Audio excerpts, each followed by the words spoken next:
That board proposing a $15 fee for passenger vehicles traveling south of 60th Street between 5 a.m. and 9 p.m. on weekdays. But there are different prices for taxi and for-hire vehicles as well as for travel during off-peak hours. We have live team coverage of this, covering all angles of the story. Linda Schmidt will have a reaction from drivers, but first we go to Ashlie Rodriguez for a full breakdown of this plan. Ashlie?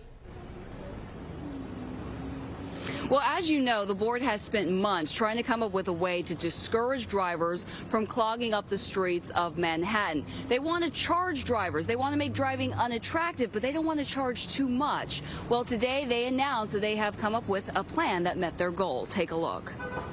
All of us recognize that this is a contentious issue. Congestion pricing is both contentious and costly to people who want or need to drive into Manhattan south of 60th. But on Thursday, the Traffic Mobility Review Board released the prices they agreed would discourage drivers from crowding and polluting the streets of the city's central business district.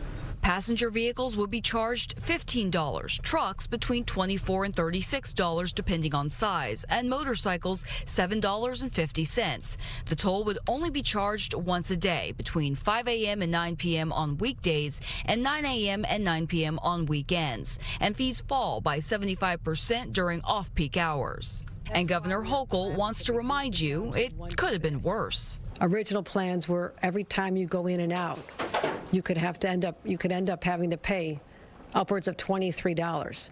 Those numbers would have been significantly higher.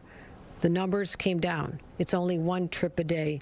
Drivers who enter through the Queens Midtown, Cary, Holland, and Lincoln tunnels would get a $5 credit.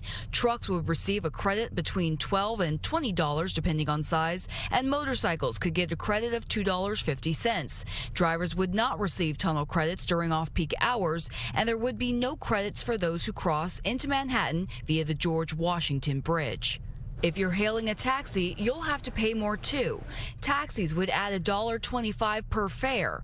Ride-hail apps like Uber and Lyft, $2.50 would be added per ride. Drivers who remain on the FDR Drive or the West Side Highway will not have to pay any extra toll. Absent this, we're going to be choking in our own traffic for a long time to come, and the MTA is not going to have the funds necessary to provide quality service. All right, 60% of the gantries that hold the cameras for the tolling are up. Now, this is supposed to eliminate traffic by 17%. The tolls are supposed to generate $1 billion a year that the MTA would then reinvest in improving public transportation, and this will all become a reality by May. We'll send it back to you in the studio.